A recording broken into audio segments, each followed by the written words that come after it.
from about 15 years on up, a great deal of my thoughts were basically unshareable. We are all evil in some form or another. Yes, I am not 100%, but I am evil. My mother was a sick, angry, hungry, and very sad woman. I hated her, but I wanted to love my mother. This is Serial Killing, a podcast.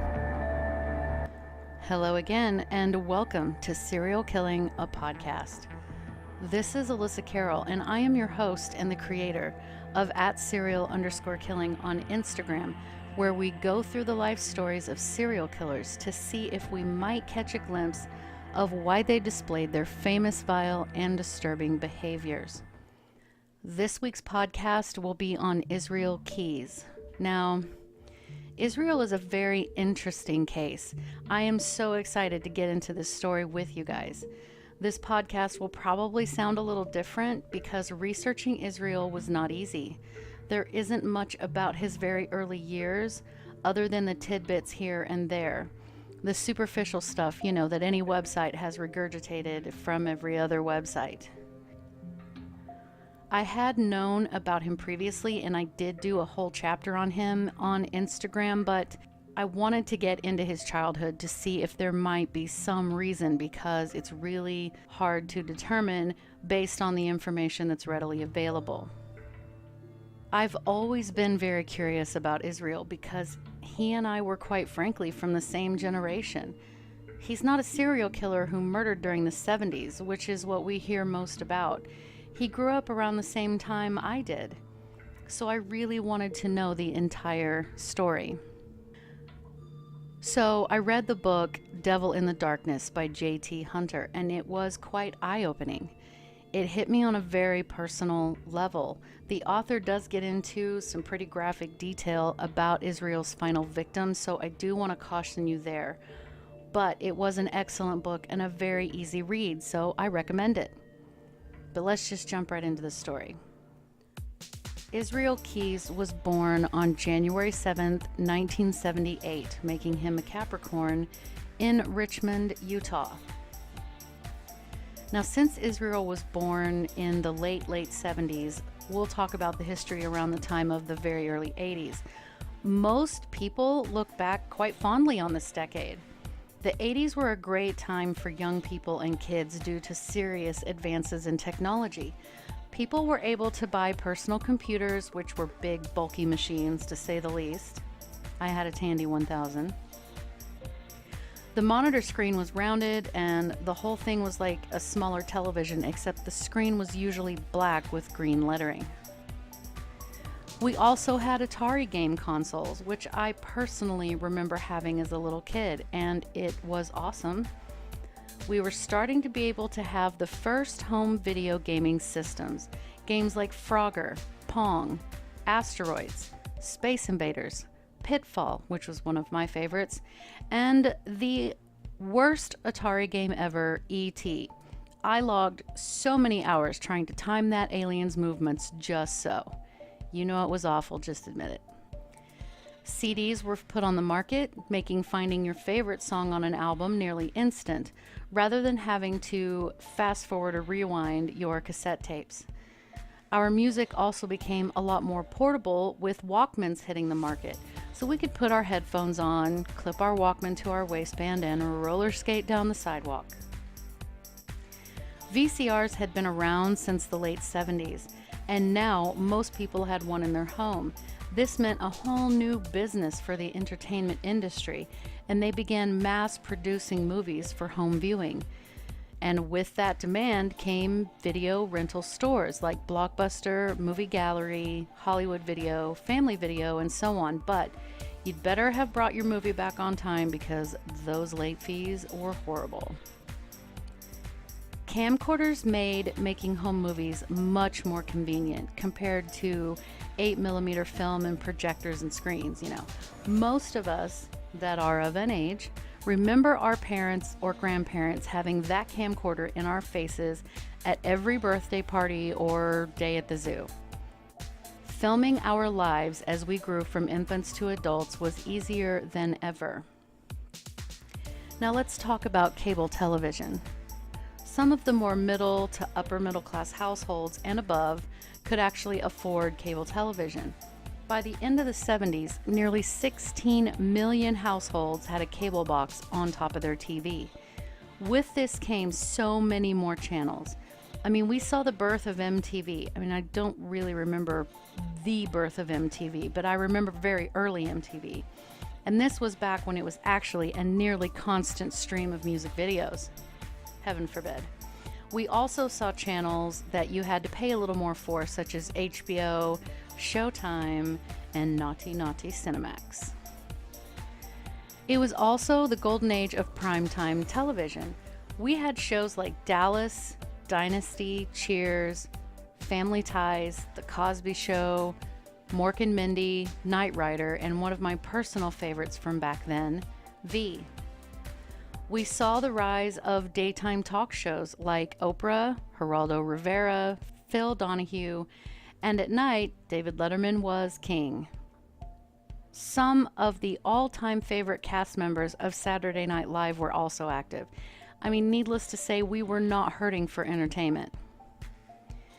People in the late 70s and the early 80s had the big hair and wore blazers, animal print, leotards, leg warmers, sweatbands, leather, high-top Reeboks, which I had, Swatch watches.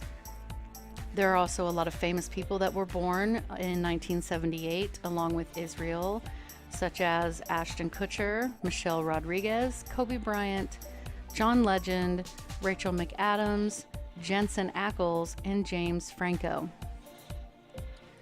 But the 80s weren't all roses and sunshine.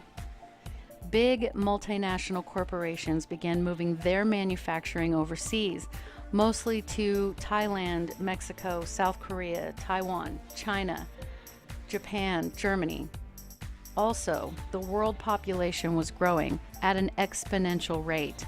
China was one of the biggest population boom countries, and with ultrasound technology allowing people to find out the gender of their baby before it was born, there was a sharp increase in gender-selective abortions because male babies were preferred.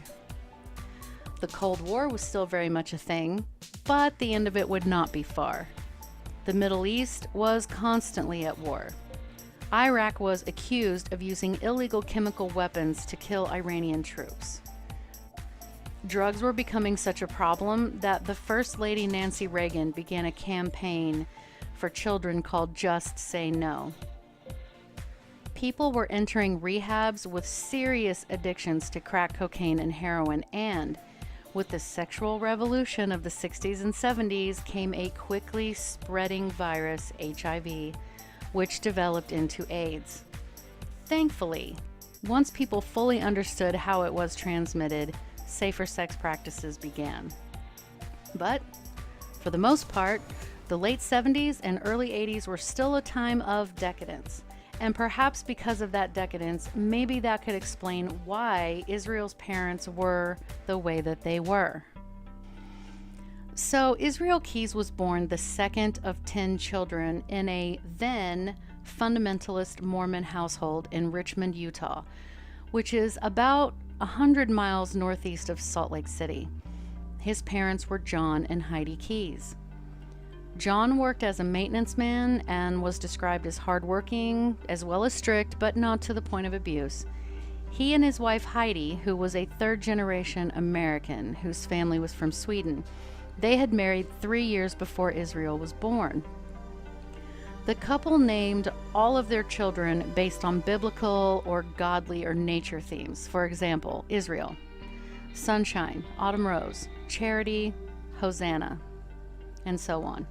Israel was their first son born, and it's a bit foretelling that, of a couple of meanings, his name means, quote, he who struggles with God. While Israel was still very young, John and Heidi moved the family from Utah to Colville, Washington, which was another small town. They lived in a small, remote cabin with no electricity. Their only source of heat was a small indoor wood stove. Due to mostly his mother's intense and often changing religious beliefs, he and his siblings were homeschooled. Also during this time, Heidi had the family begin to attend a church near the Canadian border called the Ark. Now that doesn't sound that bad, but just wait till you hear this. Now, the Ark is now known as Our Place Fellowship, and it has a crazy history. According to an article written by Jim Camden for thespokesman.com, the Ark is part of a very small and thankfully disappearing offshoot of Christianity known as British Israelism, which is also known as Anglo-Israelism. It is a cult archaeological movement arising in England that believes the people of the British Isles were, quote, genetically, racially, and linguistically the direct descendants of the 10 lost tribes of ancient Israel, unquote. It was sort of born from writings by a 19th century author named John Wilson, who wrote, quote, Our Israelitish Origin in 1840. But those writings were not actually the first. They were interpreted from a Frenchman's writing published in 1590 saying, quote, Anglo-Saxon, Celtic, Scandinavian, Germanic, and associated cultures were direct descendants of the ancient Israelites. This means that they are the true chosen people of the Bible and not the Jews. The movement says that the Jews stole the claim of being the chosen people as part of a conspiracy to oppress and cheat Gentiles. The movement didn't really have a central structure, but we do know it made its way over to the United States in the 1870s. But between 1899 and 1902, people belonging to this religious movement in the UK decided to excavate parts of the Hill of Tara in Ireland, believing that the Ark of the Covenant was buried there, and they did a lot of damage to one of Ireland's most ancient royal and archaeological sites. They even began preaching that the Pyramid of Khufu contained prophecy about the British people. So this group created the British Israel World Federation, or the BIWF, which actually still exists today. The offshoot of this, located in Washington, as I previously said, is now called Our Place Fellowship, and was then led by an elderly man named Pastor Dan Henry. He preached that white people are the superior chosen race and that the stories in the Bible are their stories. He also preached that Jews are biologically descended from Lucifer himself. And as a disclaimer, I find it mind-boggling that the Jews were and are still so persecuted. I personally do not agree with anything anti-Semitic whatsoever. I find it ridiculous, horrifying, and quite frankly, repugnant. But this was the environment that young Israel Keyes was at least exposed to, so I thought it was important to share, and thankfully, he never displayed any racial discrimination later in his life.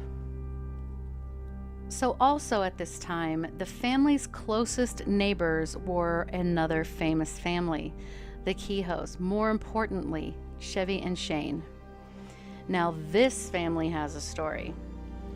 The parents of Chevy and Shane were Kirby and Gloria Kehoe, and they named Chevy, the oldest of 8 sons, after Kirby's favorite automobile, a Chevy. Chevy's father had been in the Navy during the Vietnam War. When he and his siblings got a bit older, their parents began homeschooling them. Chevy was raised in an extremely anti-government and white supremacist household. Once Chevy was an older teenager, he began formulating a plan to take down the U.S. government with his own, quote, Aryan People's Republic militia. He actively recruited at gun show events. He went on to have 2 wives, stating that polygamy was a way to further the Aryan race. Now, Chevy went on to rob and kidnap a Jewish couple in 1995. The next year, Chevy and an accomplice murdered a family of 3 and dumped their bodies in a swamp in Arkansas. Then the year after that, Chevy and his brother Shane were in a shootout with the Ohio State Highway Patrol. They managed to escape. Shane got sick of Chevy's ideologies and he left. He split. Chevy eventually surrendered and was arrested in June of 1997. Chevy has also been accused by Shane that he knew about the Oklahoma City bombing, that Chevy and the bomber Timothy McVeigh were together at a motel chatting a few months before the bombing. The motel manager states that the morning of the bombing, Chevy showed up in the office and asked that manager to change the TV to CNN, and he appeared giddy. Now, I can't say if this last part is 100% true, but I read it, so I'm just throwing it out there. And while Israel and Chevy didn't have a huge connection, I wanted to share this because they were childhood friends for a time. However, while Israel was still quite young, he walked around with a pistol on him at all times, and when he was 14, his grandfather gave him a .38 caliber revolver, and Israel went on to make his first homemade silencer. One thing that he did take from his childhood friend and their family, and that of the Ark, was a distrust of the government. At 14 years old, Israel began to see that he thought differently compared to the other kids. He stated, quote, "I've known since I was 14 that there were things that I thought were normal and were okay that no one else seemed to think were normal and okay. So that's when I just started being a loner. I got in trouble a few times around that age. People found out about some of the stuff I did, like my parents and parents of other kids who would hang out with me. They would find out about some stuff that I did, and that's when I just started doing stuff by myself pretty much exclusively." Unquote. Now, what he's referring to is once he took a cat, he tied it to a tree with a long cord, like a parachute cord. He shot the cat in the stomach, and he watched it run around and around the tree until it ran out of cord and smacked into the tree. The cat then vomited and died.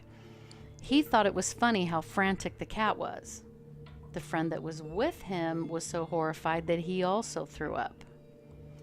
That kid then told his dad, who told Israel's dad, and that was the last time he took any friends with him out into the woods.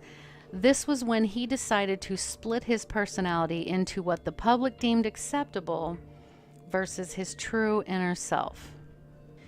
Israel had a natural talent for carpentry work and even built his first wood cabin at the age of 16. He moved on to be a general contractor in Colville for 2 years, starting in 1995 when he was just 17. His work ethic and focus was quite impressive, but Israel's parents decided to move the family to Maine to become maple syrup farmers. The area they moved to was predominantly Amish, and indeed, the family went to an Amish church for a few years, but they never completely joined the Amish community. A friend of the family later stated that Israel's mother was, quote, "very creepy and cult-minded." He and his siblings would often sneak away from their parents to go to a friend's house so that they could even watch a movie. The kids were not allowed to play musical instruments because they were against God.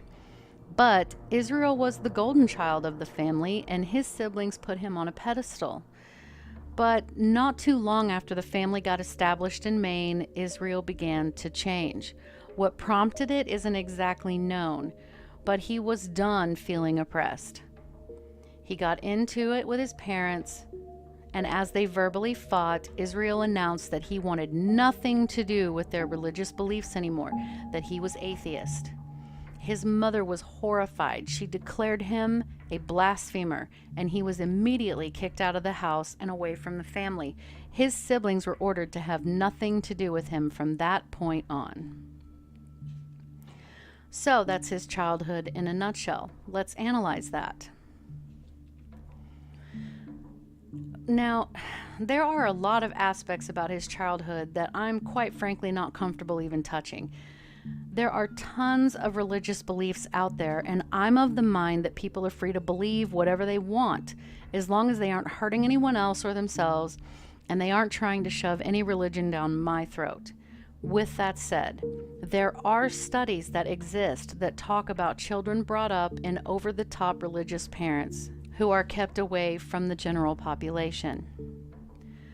A few decades ago, political activists on the far religious right decided they wanted to put together an ideology machine, air quotes, and homeschooling their children was a central theme in that plan, which was to procreate and train an army of religious warriors. According to an article written by Catherine Stewart, as well as the Department of Education, the homeschooling student population has exploded and the growth continues. There are more reasons aside from religion that prompts parents to homeschool, but religion is the main one nonetheless. Many of the kids brought up in segregated, strictly religious households where they are not allowed to attend public school with their peers are now old enough to talk about how their life was, and it wasn't very good. 28-year-old Ryan Stollert gave an interview where he spoke about his experience regarding the virtues of an authentically Christian homeschool education.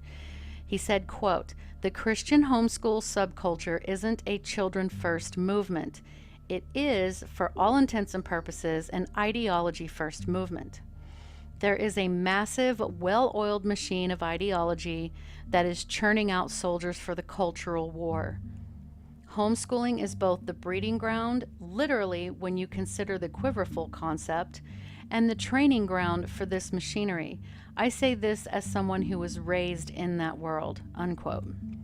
He states that putting the ideology over the children's well-being and immersion into society causes them to have anxiety, depression, distrust of authority, and severe issues around sexuality. Kids in this extreme environment are taught more about the ideology than, say, true science that has no bias toward Christianity. Children that are isolated from society or their peers are so much more likely to grow up to be psychologically distressed as adults. Studies have shown that extreme versions of social isolation in children affect the neuron-to-neuron communication in the prefrontal cortex. Now, if you've been with me for a while now, or if you study this sort of thing, you know that issues with the prefrontal cortex is a very serious issue. To simplify things a bit, the prefrontal cortex is responsible for planning, decision-making, problem-solving, self-control, as well as long-term goals that are in the mind. Damage can lead to abnormalities in emotional responses. They can lose some ability to inhibit critical impulses. Now, Israel had a lot of siblings to interact with and play with, so this might not be related to his later crimes, but it is noteworthy to say the least. So as we learned about Israel's upbringing, it is impossible to think his over-the-top religious mother in particular didn't have an underlying agenda while homeschooling her children. And not to give too much away too soon, I will tell you that she never got any better at all, and that most, if not all, of his siblings are still very deeply indoctrined. Now, I'm not talking regular church-going folk. I'm talking about extremists. So, getting back into his life story. After being banished from his family for proclaiming to be an atheist, he traveled from Maine down to New Jersey and enlisted in the Army. He served as a specialist in the Alpha Company, 1st Battalion, 5th Infantry, and was stationed at Fort Lewis near Tacoma, Washington, but he had also been stationed at Fort Hood in Texas, but his training had been in Egypt.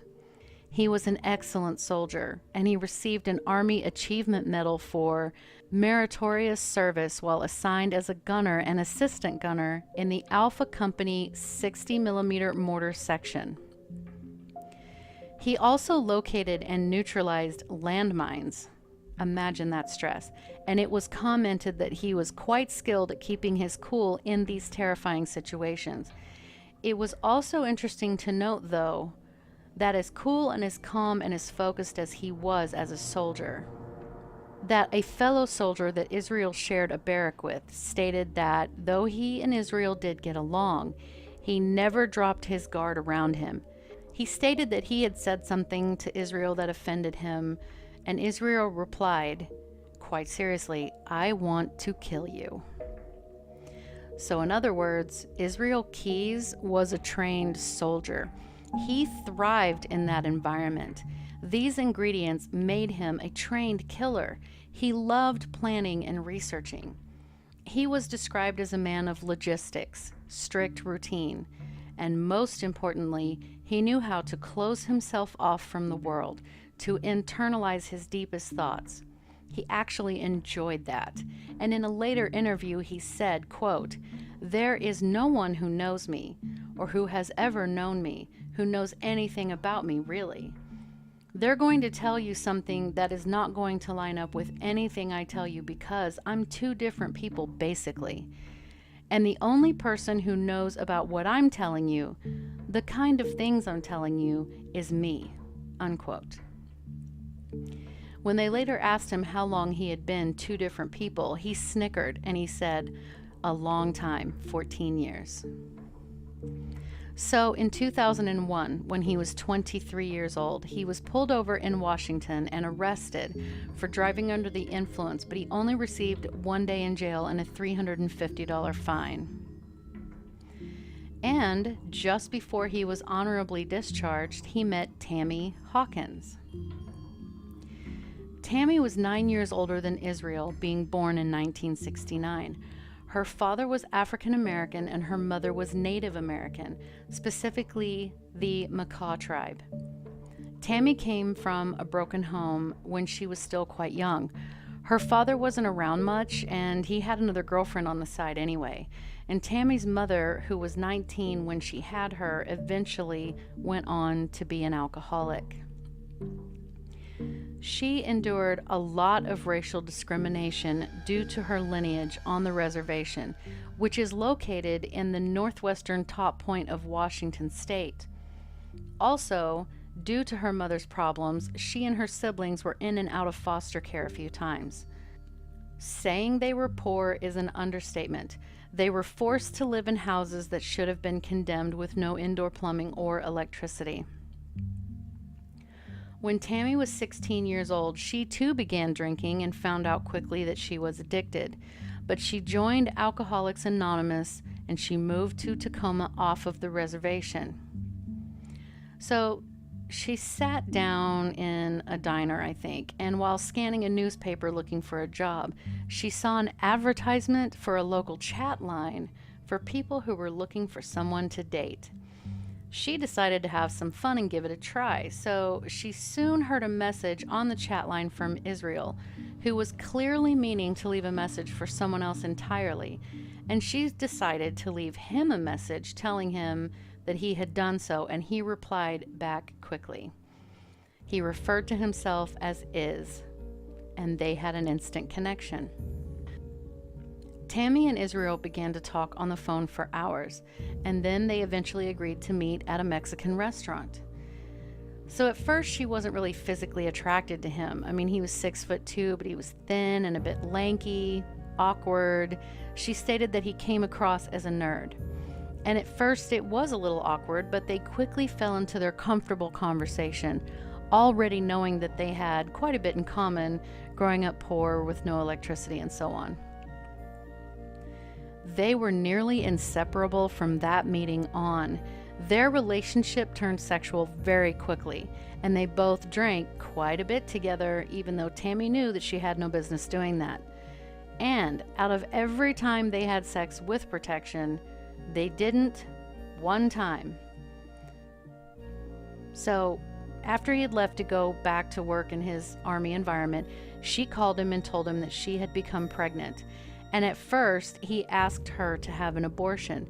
She refused, but she told him, "Go on with your life, and that I will not bother you about the baby." So Tammy effectively moved back to the Makah reservation so that she could have her family help her with the coming baby.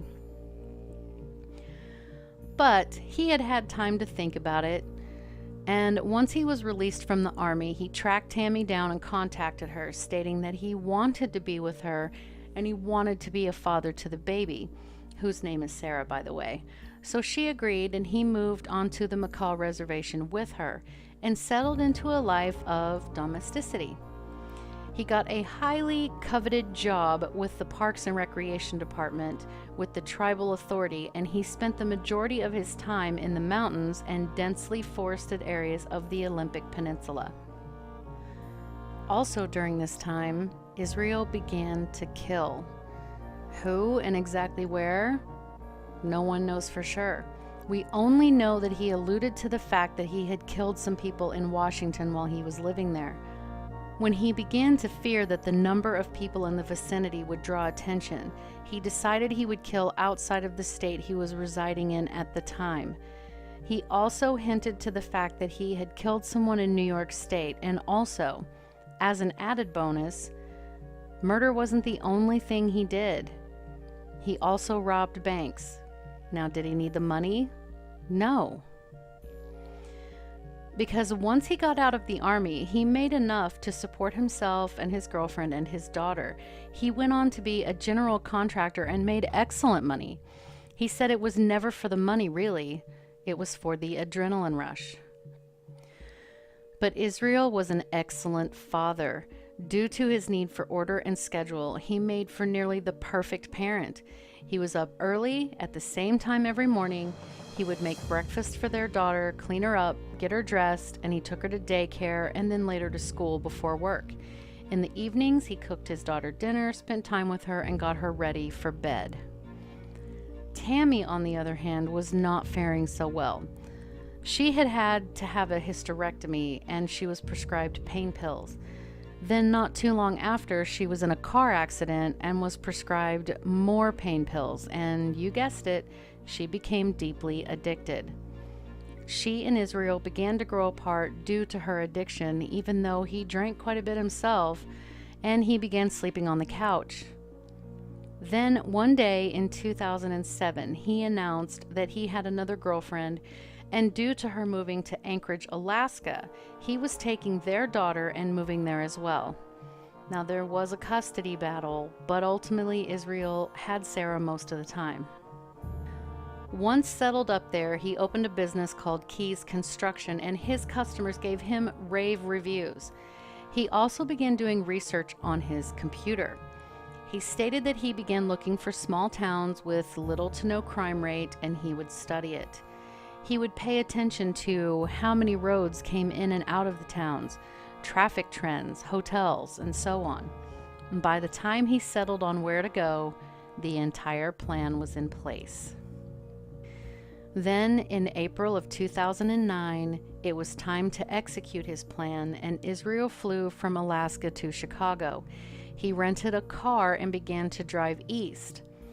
Along the way, he decided to indulge in something he rarely ever did, a quote, spur-of-the-moment action. Deborah Feldman was unfortunately the perfect victim. She was strung out on drugs, her family had all but disowned her, and she had turned to prostitution to pay for her habit. She was walking by herself down a New Jersey road.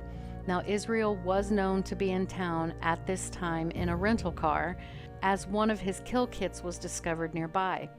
He picked Deborah up and drove well past the city, and it is likely that when she realized what was happening, she became terrified. He later admitted to driving hundreds of miles north with, quote, a victim. He most likely restrained her and sexually assaulted her during the journey. He and his victim ended up at Tupper Lake in New York State. Then he donned gloves, sunglasses, a fake mustache and goatee, and a coat that he pulled the hood up over his head, and he walked into a local bank. He robbed it calmly, and he walked out with $10,000. He got back into his car and he drove on. Now, how he killed Deborah is not known, as he never told the entire story, but compared to what he did to the others they do know about, she was most likely strangled, dismembered, her body put into trash bags, and dumped into the Tupper Lake. Her body has never been recovered.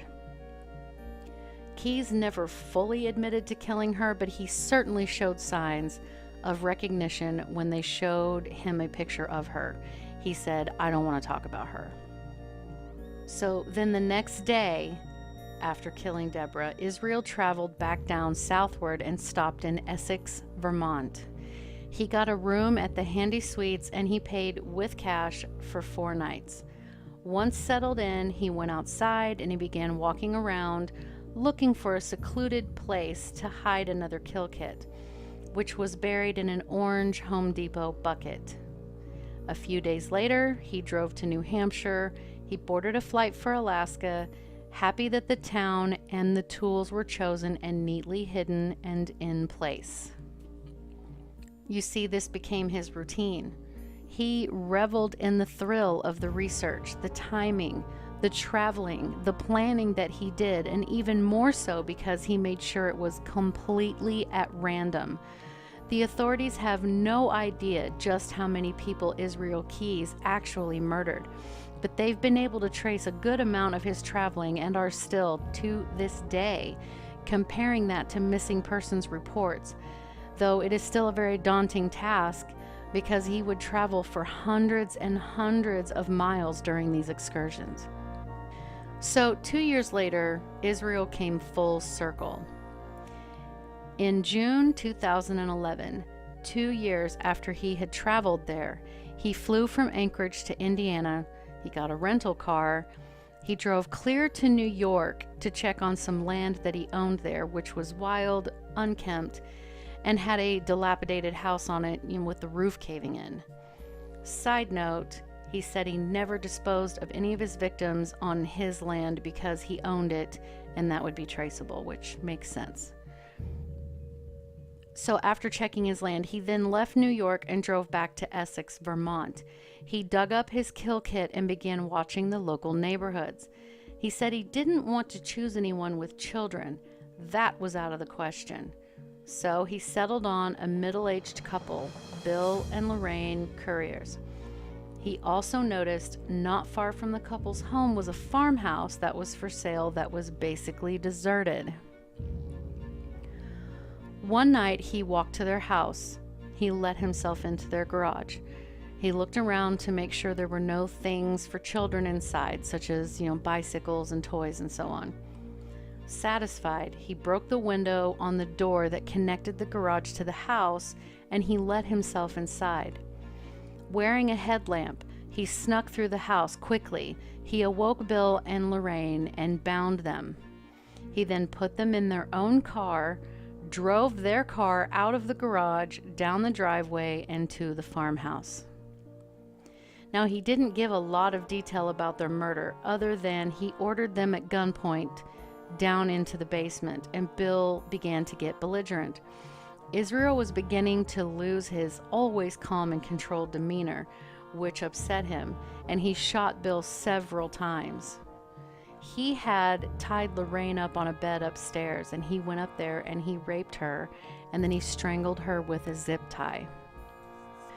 It is believed he then dismembered their bodies, put their parts in trash bags, and left them in the basement.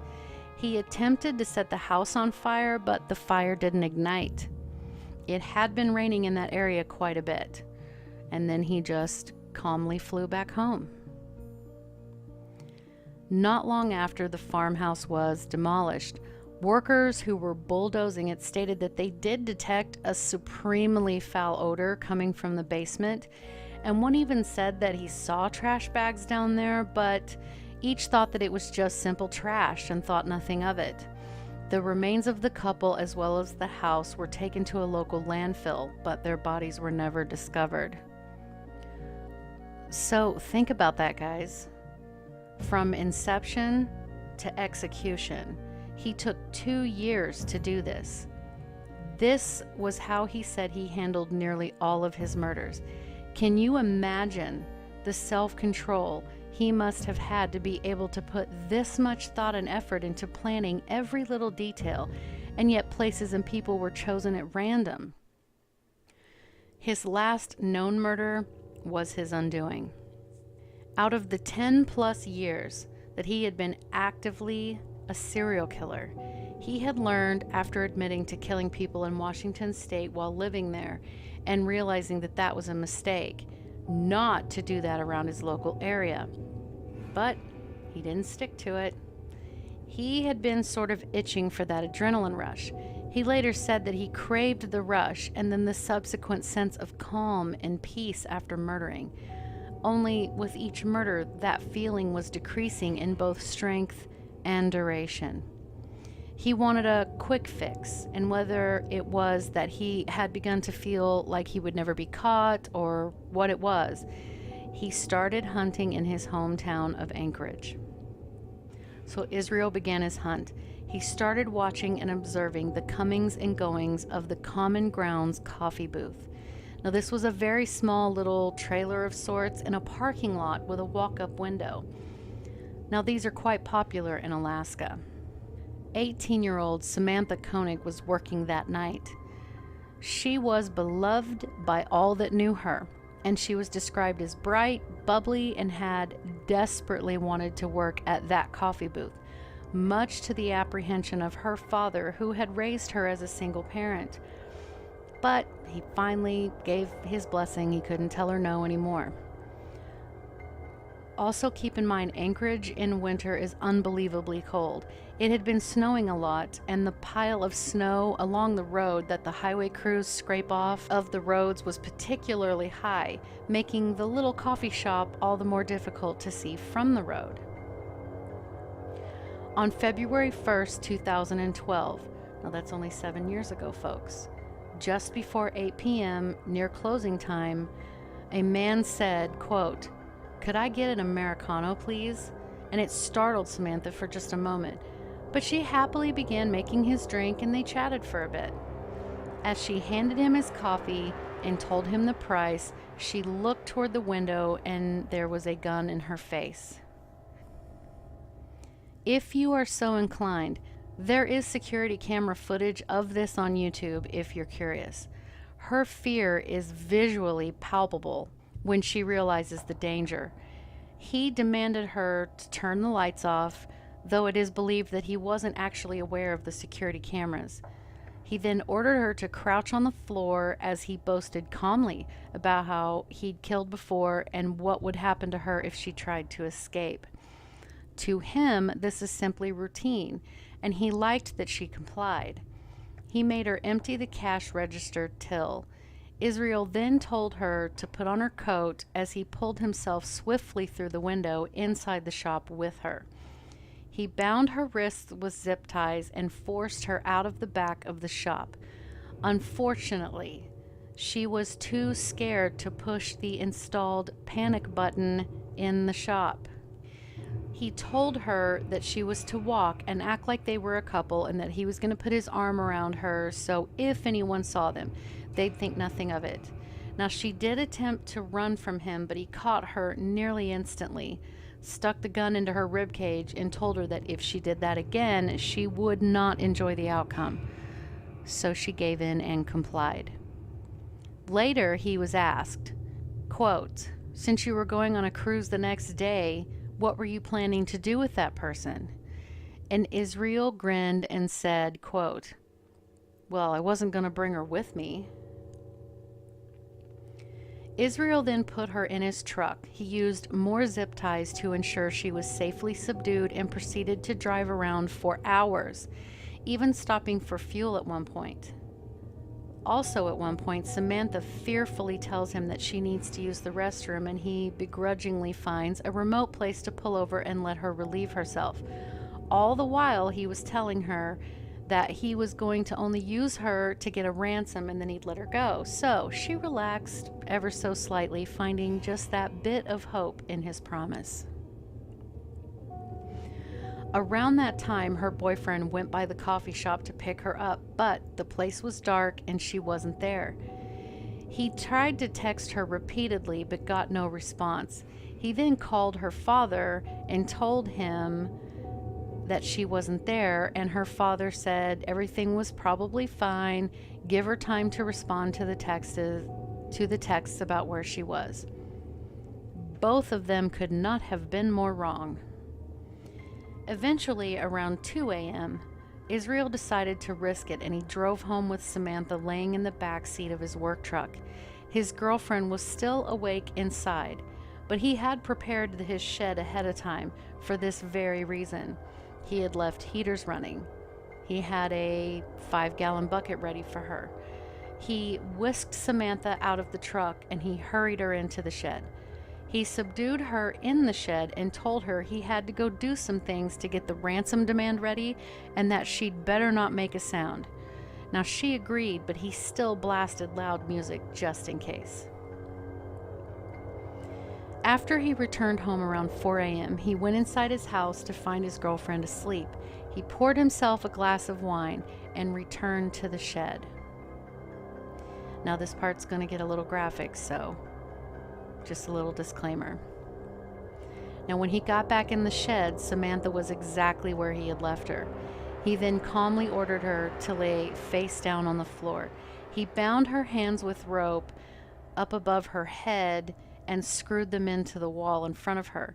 He secured her legs as well, and he put a larger zip tie around her throat, where all he had to do was pull it to tighten it.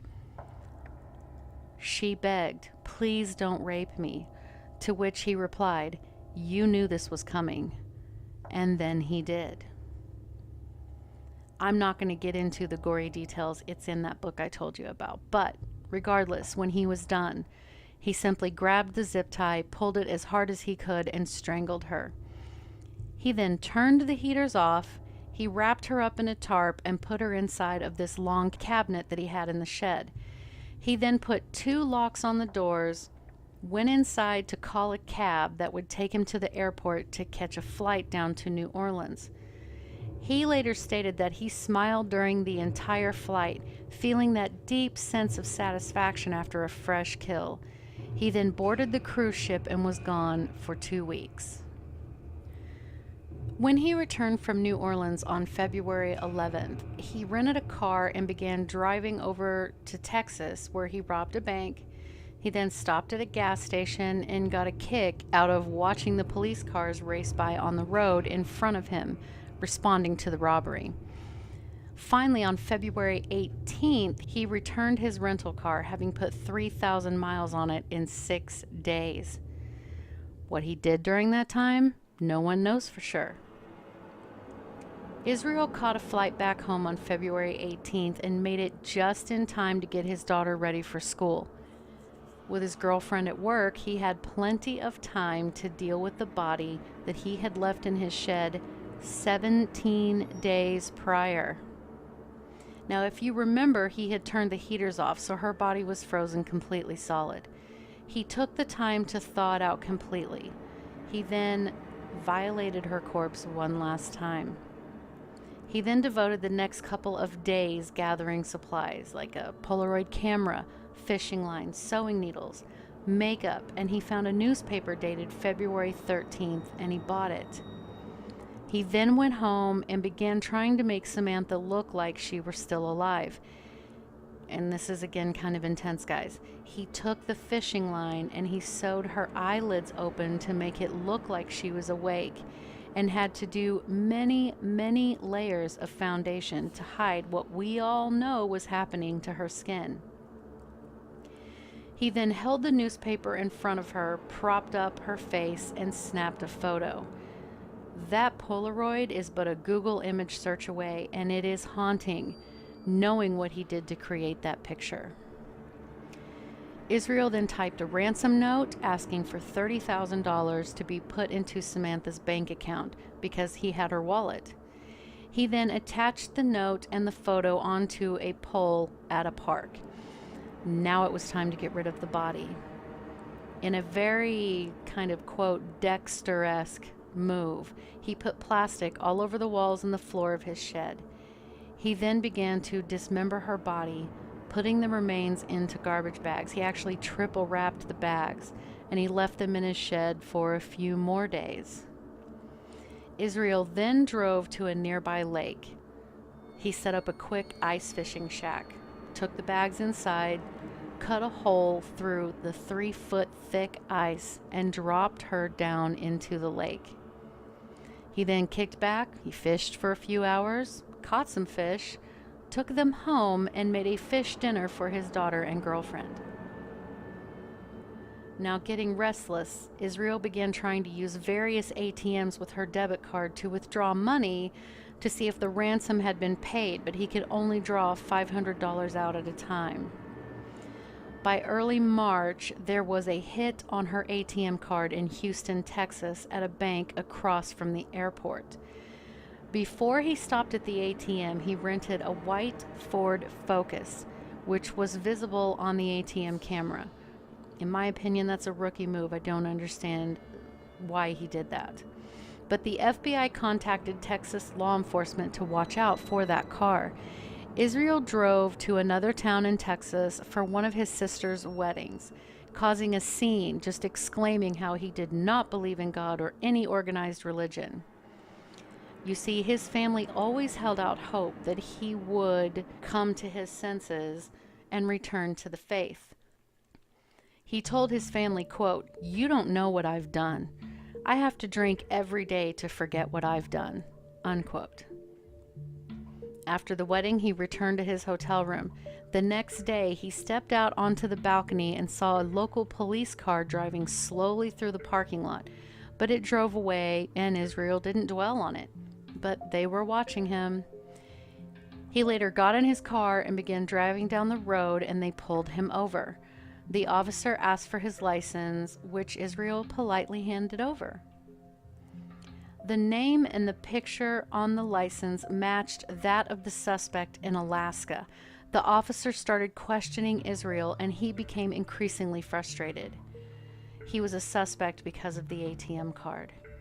Now, finally, he got Israel to get out of the car and put him in handcuffs. Inside the rental car were various tools. There was dye-stained money from the robbed bank, masks, and Samantha Koenig's debit card. He was arrested and questioned. The questioning lasted for some time. He gave the gory details about Samantha's murder along with the couple from Vermont, but he tried everything to control the entire situation. He stated that he would give them more information once they could assure him that his name wouldn't be splashed everywhere and that his daughter would not be greatly affected by his actions. He wanted to go straight to execution. When asked why, he said that there was no way that he would be able to spend a long period of time behind bars, that he was a wanderer by heart and would not be able to endure it. But he quickly saw that the bureaucracy of law enforcement and attorneys and the whole process was going to take a long time, as we all know that it does. So sometime overnight, on December 1st, 2012, he took a blade that he had taken out of a disposable razor and slit one of his wrists. He then laid face down and tied his bed sheet around his neck. He then fastened it around his ankle, and as he began to blank out from the blood loss, his leg became heavier and heavier, eventually choking him. He was so good at this that the medical examiner actually couldn't tell what had killed him, the blood loss or the strangulation. But he had committed suicide before officials could get anything else out of him. He was 34 years old. He did leave a suicide note, and the note said, and it's long, quote, "Where will you go, you clever little worm, if you bleed your host dry? Back in your ride, the night is still young, streetlights push back the black eye-neat rose. Off to the right, a graveyard appears, lines of stones, bodies molder below. Turn away quick, bob your head to the seat. As straight through that stop sign you roll, loaded truck with lights off, slams into you broadside, your flesh smashed as metal explodes. You may have been free. You loved living your lie. Fate had its own scheme, crushed like a bug, you still die. Soon now you'll join those ranks of dead, or your ashes the wind will soon blow. Family and friends will shed a few tears, pretending it's off to heaven you go. But the reality is you were just bones and meat, and with your brain died, also your soul. Send the dying to wait for their death in the comfort of retirement homes. Quietly, quickly say, quote, "It's for the best. It's best for you, so their fate you'll not know." Turn a blind eye back to the screen. Soak in your reality shows.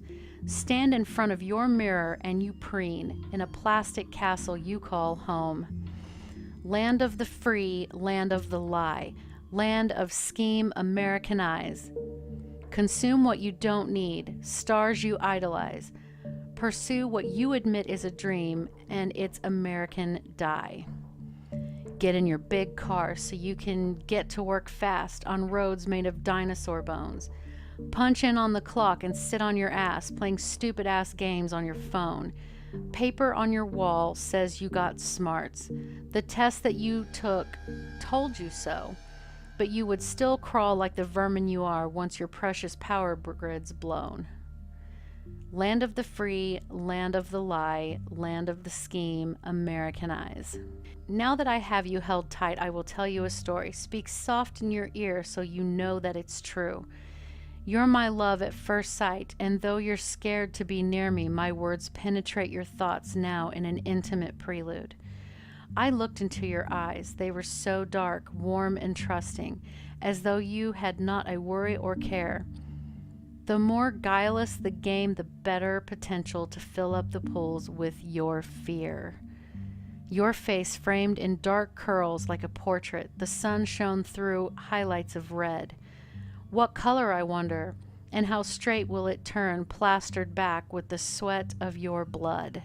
Your wet lips were a promise of a secret, unspoken, nervous laugh as it burst like a pulse of blood from your throat. There will be no more laughter here. I feel your body tense up, my hand now on your shoulder, your eyes. Forget the lady called Luck. She does not abide near me, for her powers don't extend to those who are dead. Then there's some parts that they couldn't really make out, and then he goes on to say, would that I keep you, let you be the master of your own fate, knowing full well what's at stake? My petty captive butterfly, colorful wings my hand smears. I somehow repaint them with punishment and tears. Violent metamorphosis, emerge my dark moth princess. I would come often and worship on the altar of your flesh. You shudder with revulsion and try to shrink far from me. I'll have you tied down and begging to become my Stockholm sweetie. Okay, talk is over. Words are placid and weak. Back it with action, or it all comes off cheap. Watch close while I work now. Feel the electric shock of my touch. Open your trembling flower, or your petals I crush. Unquote. Wow. Now, there is tons of footage of his police interviews on the internet that you can go listen to, but it is quite clear that he was glib and unfeeling when it came to his victims. He often chuckled when talking about his actions. Quote, "The things I've done, I don't feel bad about them," he said to investigators. He said that due to his religious upbringing and how ridiculous it all seemed, was some of the motivation for his murders. He thought that if God allowed all of the pain and suffering in the world, including what he inflicted on innocent people himself, then there must be no God. He said it was not a question of why, but why not? Unlike most serial killers, he did not have a victim profile. That is to say, he didn't single out any one particular kind of person, and he chose his victims at random. And Israel was extremely smart. He also studied other serial killers, and he claimed to admire Ted Bundy. And he said that Dennis Rader was a wuss for saying that he regretted killing. Israel was happy when the interviews asked him if he was familiar with Robert Hansen, who's a famous serial killer in Alaska that I've actually already done a podcast on if you want to go back and listen. And Israel responded that yes, he was quite familiar with Robert Hansen. According to psychologists, Keyes fits into the category of conduct disorder, which is sometimes known as childhood psychopathy. This label is given to kids and teens that display a lot of troubling antisocial behaviors. Animal torture and murder is on the list of behaviors which Israel did do. And because they don't have a sense of empathy like the rest of us do, then the pain and suffering the animal is experiencing doesn't even register. But once the act is completed, the child or teen will get a great sense of power and exhilaration, the adrenaline rush that Israel was always chasing, and that reinforces and rewards the behavior. And this leads to a sort of addiction. The more they do it, the less it satisfies, and the need to do it again in a shorter span of time increases. As the teen grows into an adult and is a clinical psychopath, the already low impulse control is made worse as they become sexual beings. Like during puberty, it changes from animals to humans. Now throw in violent sexual fantasies and you have a recipe for disaster. There was also a study done in 2001 published in the Journal of Neurology, Neurosurgery, and Psychiatry that showed a correlation with alcohol consumption and frontal lobe shrinkage, and we already know Israel was a heavy drinker. There is a correlation between alcoholism and personality disorders. So, what about his family after his death? Well, his mother and 4 of his sisters had his funeral in Washington State and had him buried in an undisclosed place. The rest of the family didn't attend. His family, but in particular his mother, continued year after year to convince her son to come back to the church, to repent and denounce his atheism. The pastor of the family's church said, quote, "He is not in a better place. He is in a place of eternal torment. Israel rejected the gospel, and thus the outcome of his life is this tragic story," unquote. His family continues to live in a cult-like state away from society and were deeply, profoundly religious. So we listen to stories like Israel's and we are horrified. We think him a monster, and we would be right. But then we go on to watch movies like John Wick, which I absolutely love, by the way, and we cheer him on, knowing full well that prior to his acts of revenge on behalf of his dog and so on, he was a hitman. He was a paid, traveling, stealthy serial killer. So where do we draw the line? Is it because we all know that the movie isn't real? And that, I mean, who doesn't hold a special place in their hearts for Keanu Reeves? I mean, really. Most of Israel Keyes' story will remain a mystery because he killed himself before he could tell us what he knew. So what do you think? Leave me a comment on Instagram @serial_killing or YouTube under the name of this podcast. You can visit my website at serialkilling.squarespace.com and also consider sponsoring the podcast. It takes many, many hours and a lot of work to gather this info. And thank you so, so much for listening. I appreciate every one of you, as I know you could be listening to anyone else, but you chose me. Thanks, and have a great day. Music by Kevin MacLeod on Incompetech.com.